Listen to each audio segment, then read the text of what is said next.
that's how we get those.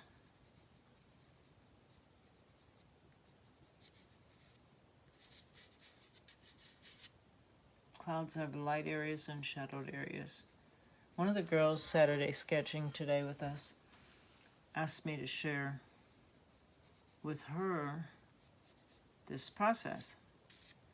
And because she did, then I guess I've kind of gone over the deep end here, continuing to share. Which I do a lot, but maybe not on art. More on just jabbering about something. So, okay, this particular cloud comes down a lot further, and it's thicker in this area, and then it gets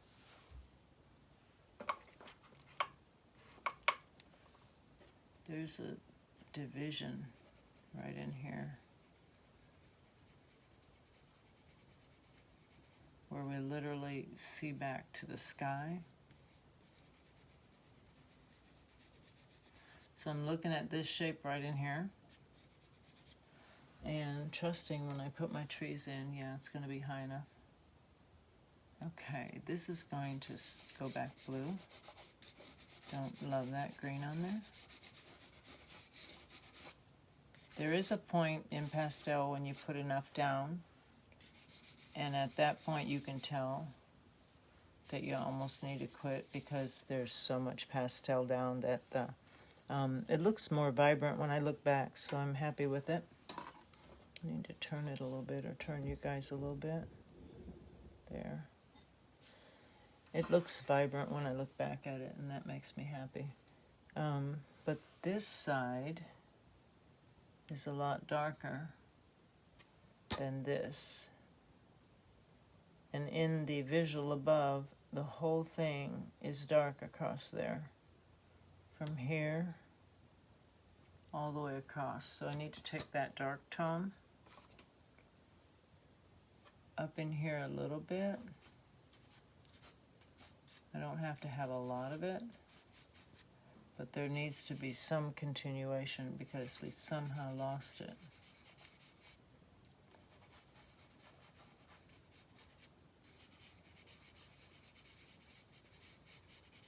Cool. Now while I'm over there, I also see the beautiful vibrance on this cloud. It's pretty, pretty, pretty. And so I've got to find my white fingers and get rid of the blue so that I can work on that. All right, so tell me what you all are doing up this late. Isn't everybody supposed to be? It's like 11:55. It's almost midnight. This will be good for my my insomnia. I'll have no problem going to sleep tonight. This ball in the middle of that sky, let's see if I can turn you exactly straight on. It is much more vibrant in the picture, more vibrant white. I started to add. Tim Ward started to follow me on Instagram. That's cool. Thank you, Tim Ward. So yeah, let's see here. Carrie says, when you're hungry, you're hungry. Thank you. It doesn't matter what you're eating. Oh, I love your personality, Carrie. It's over the top. Gwendolyn, you're so cool too. You're just kind of peaceful. In all of the lives that we do with Lakeisha, you have a very peaceful way about you. Okay, this is a real white. Let me see if this one's even more. I lost my towel from my lap. Here we go. So I usually put a towel on my lap, and I'm using this because it's washable to brush off these pastels and get them right back to the original color that I want. So, you guys are being silent. which is probably what I need to do. So what do we have here? This one is a real white. I'm thinking this one's brighter white. Okay, so that's what I'm going to use. There's areas where it's definitely a cloud, and it just, the sun is like directly behind it. So it is just like really vibrant. Really vibrant.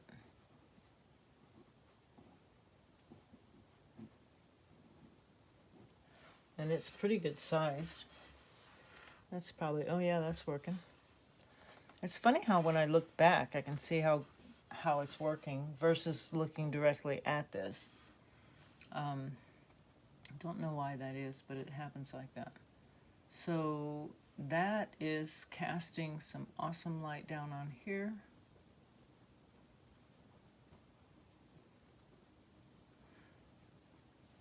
If I do the sky blue first, it falls, the pastel falls down. So now I see too that above that cloud, there's areas where this just almost blends down in. Because that cloud isn't coming from the side, it's coming from above. So I can drag some of this down there and just barely touch it, tap it, so that it blends in but doesn't really mix in.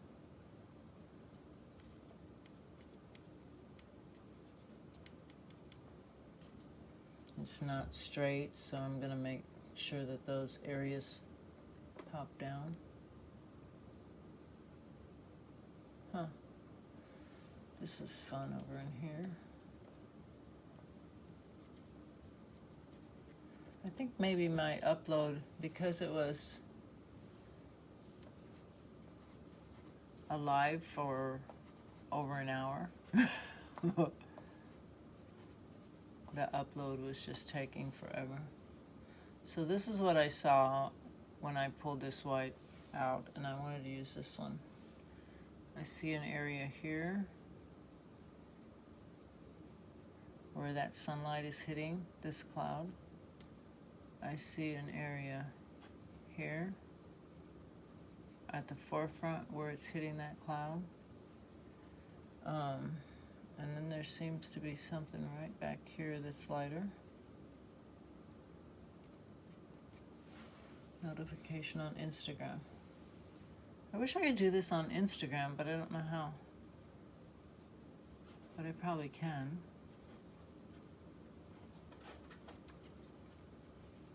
There's areas in this that are much darker, which I'm going to go to a lavender.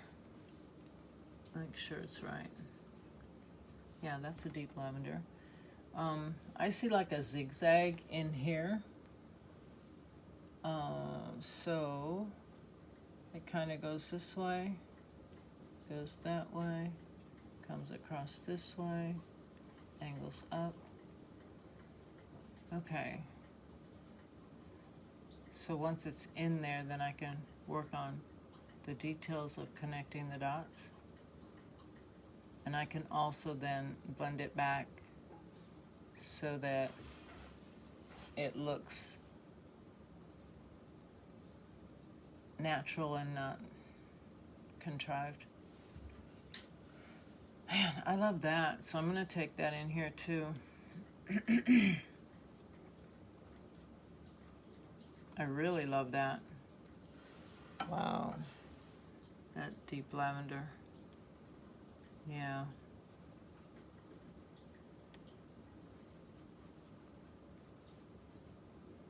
So this is still not right, and I don't know why. From there to there,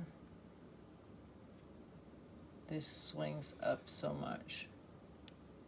Oh, I know what it is.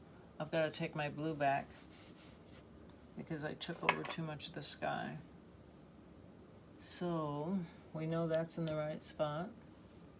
And from here to here, it swings down to about here. So my white can come up to that. It's really vibrant.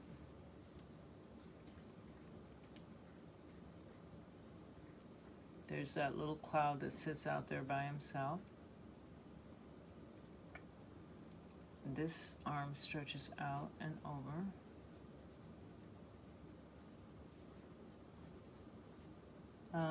That white comes down in here, in between. And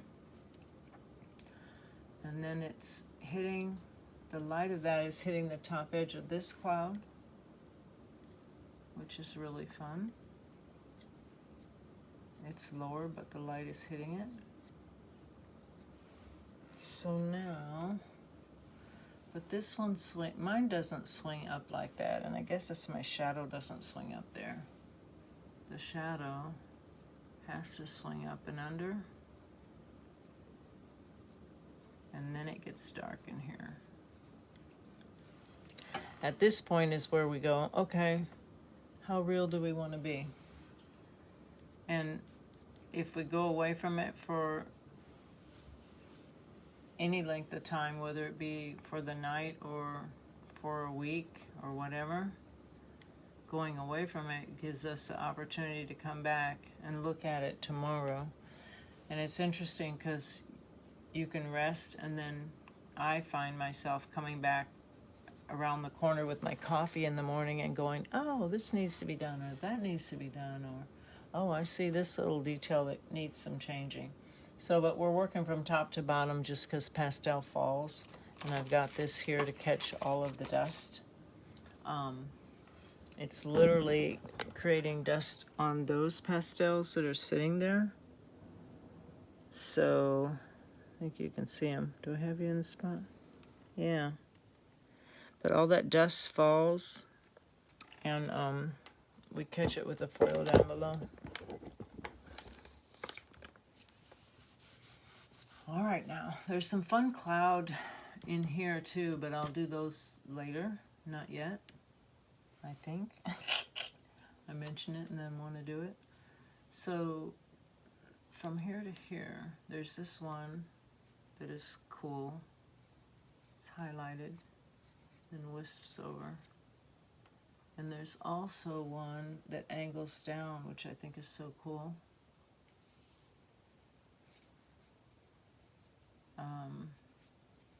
Right in there. And they seem to be more gray, so I can always gray these up later. But right now I'm just finding my way, kind of like a puzzle. Finding my way in the artwork.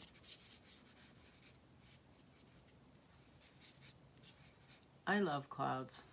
If I didn't love clouds, I don't think I would have the patience. But I really, really, really love clouds. Okay, hope you guys are in a position where you can see this pretty good. Okay, what next? You know, the next thing I'm going to do, honestly, is I'm going to bring some of these lights, because I see lights in the ground, and we know it's coming down at an angle, so that same angle, I'm going to find a few of these, like from there to there, from here to here, and it hits this spot on the ground. So I want to find a few of those too, because they will make a world of difference in the long run in this foreground. I'm not going to do many, I don't think, because I don't have... This is me bouncing around where top to bottom is how we normally work. But when I'm doing my art at home, I kind of take liberties. I'm going to drag that across there. I'm going to lighten some of these areas and darken some of them. But to me, if I can find my way, sometimes it helps me.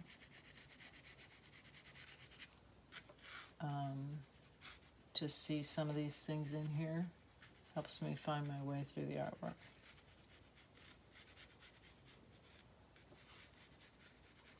There's great shadows in there too, but there are a few areas where the snow, the light is hitting that snow, and I want to see those in there. Now the value of that, this is darker than this, so gosh, I want to put that on. Let's see. I so want to do that water right now. I just do. So it's going to be a deep color, probably darker than this.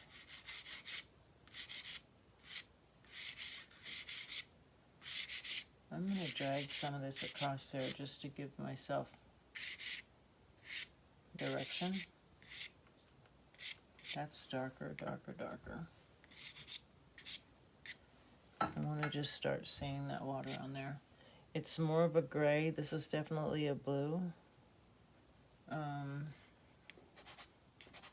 It's a gray. It's a blue-gray. Okay, so we have this. What else could we choose? That's even darker, which is wonderful. Now this is the point in pastel where we're doing what we see, but we're using a little color liberty to make it very interesting. Meaning, even though I see absolutely gray, let's see if I can pull that light back without toppling everything. Slide you guys back. There we go. So even though I see absolutely gray in the picture, I'm using these two teal tones that have gray. They're like a blue-gray. And then not just gray only, because gray only is a little boring. This one has a little lavender in it. That could be used for the lighter tones because the value of it reads lighter on the paper. Diane, how are you? Thank you for watching. So yeah, and you know what? This gray is going to read really pretty as a blending to that teal. So that's really gorgeous. That's actually a wonderful color for the light areas.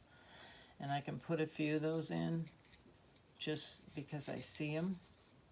I see one in here and over. I think there. Definitely see some light variations coming in here. It's going to be even lighter right here, so I'll leave that alone.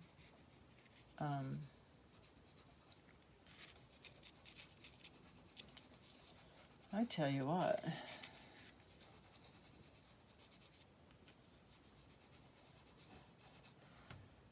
This is a lot of experimenting, and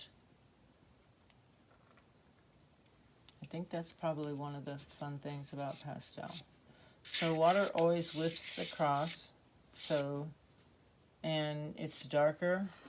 I see it's darker at that shore edge, at the far shore, and lighter in the foreground closer to me. So I can whisk this across there.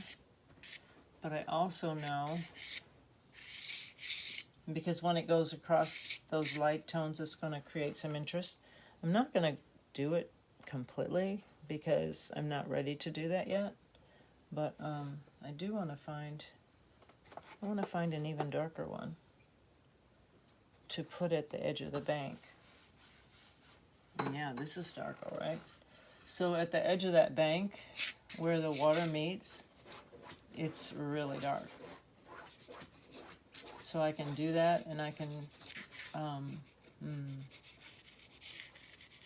it's going to help me find my way through the artwork rather than just working top to bottom. If I work around the art, to me it allows me to see where I'm going and find myself. So I'm just looking at where these darker tones streak down because there's shadows from the trees. But I'm not